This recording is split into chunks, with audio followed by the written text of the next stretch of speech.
Jesus said, I am the light of the world. Now, in that, without changing the scene, without changing the context, except that Jesus has left the temple because they wanted to stone him, we've got chapter 9. Let's go to John chapter 9. That's okay. Lynn can cut that out when I walk away and get my glasses. She's really good. I don't know if you ever noticed it, if you ever watch these on YouTube. I know some people do. Okay. John chapter 9. As he went along, he saw a man blind from birth. His disciples asked him, Rabbi, who sinned, this man or his parents, that he was born blind? Okay. Here's a man that's been blind from birth.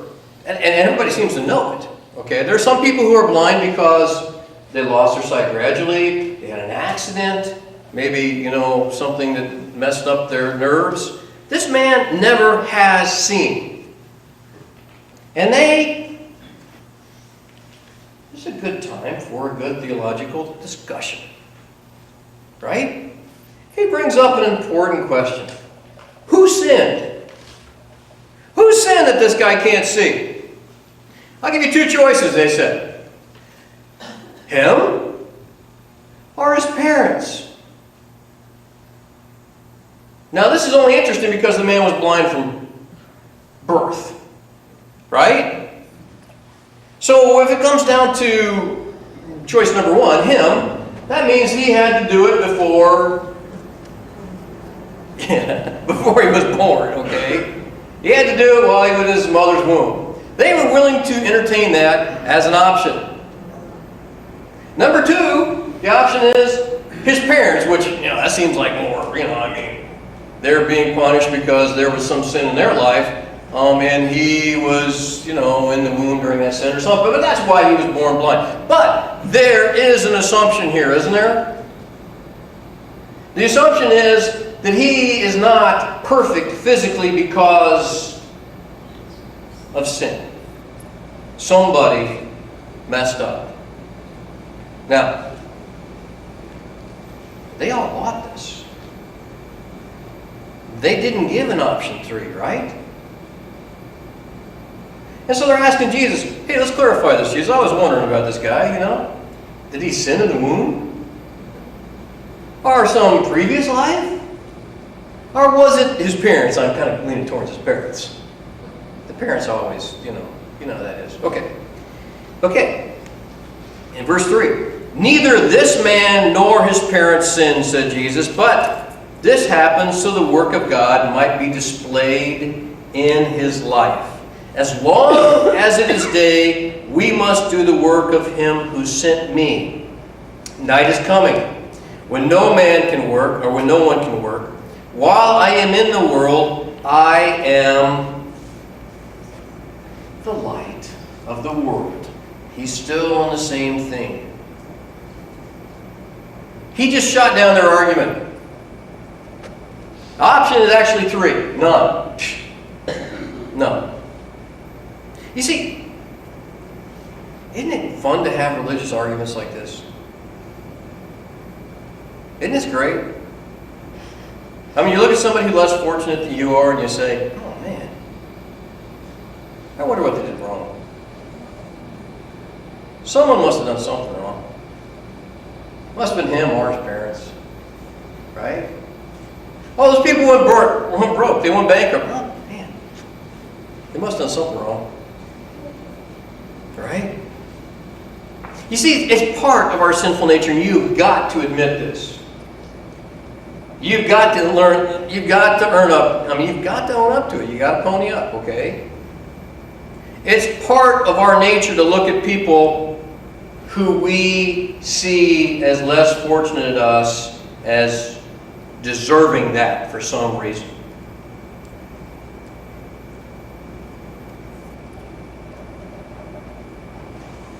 Buy that one? No?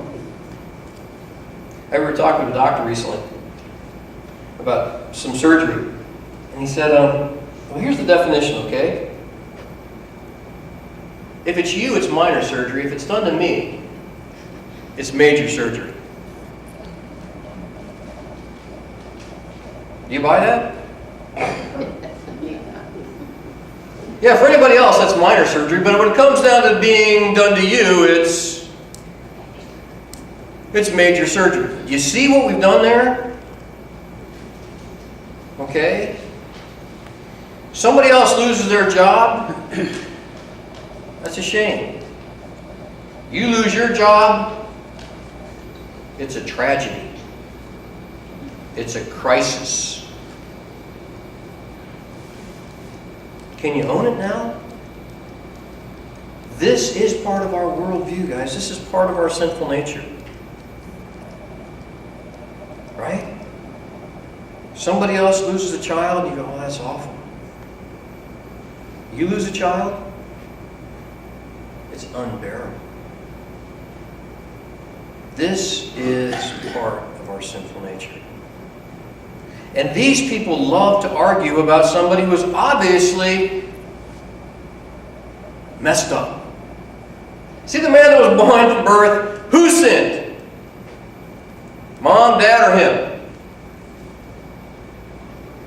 Now, this is really important to him because they're not blind. How much do the blind people enjoy this debate? This is their favorite debate. Okay, I'm blind because I sinned or my parents sinned.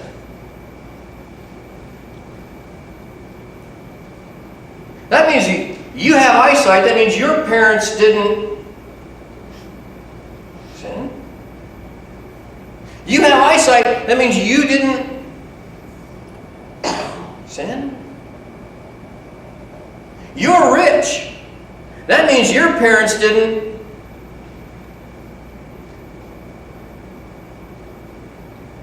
You see how we love these debates? But they usually center around something that we can feel good about, right? Right? It's a shame for what's going on in Mexico. Man, it's terrible what's happening down there. They kind of deserve it, though, don't they? Too bad they weren't born on this part of the border. Like us. What? It's a shame that this particular race is being downcast. You know, too bad that they weren't born like us. Do you see the debate? Do you see the blindness? Jesus said, you know, we're going to do something here. It's going to teach you guys something. While I'm in the world, I'm the light of the world, you're going to learn something here, okay? So here's what he does. Let's go back to chapter 9. Verse 6, he says, having said this, he spit on the ground, made some mud with his saliva, put it on the man's eyes. Go, he told him, wash in the pool of Siloam, which means, the word means sent. Basically, he made a play on the word. He said, go wash and go. Okay. John thought it was good. So the man went and washed and came home seeing. His neighbors and those who had formerly seen him begging asked, isn't this the same man who used to sit and beg? Some claimed that he was. Others said, no, he only looks like him. Yeah, can you imagine what that feels like, though? Have you ever been, have you ever given somebody was a beggar? We used to have this cool thing in the mall in Boulder. You know, the Boulder Mall. It's a real nice place. If you ever go there, you gotta. But you know, people like to sit around and beg. And one day, a friend of mine followed this guy that was a beggar as he left there, and he walked 3 blocks and got in his car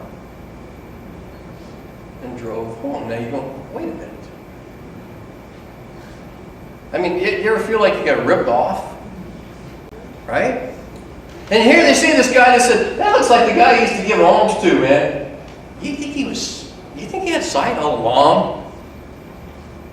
Nah, he just looks like him. Cool debate going on here. But others insisted, others said, no, he only looks like him, but he himself insisted, I am the man. How then were your eyes open, they demanded. He replied, the man they called Jesus made some mud and put it. And he told me to go to Siloam and wash, so I went and I washed, and then I could see. Where is this man, they asked him. I don't know.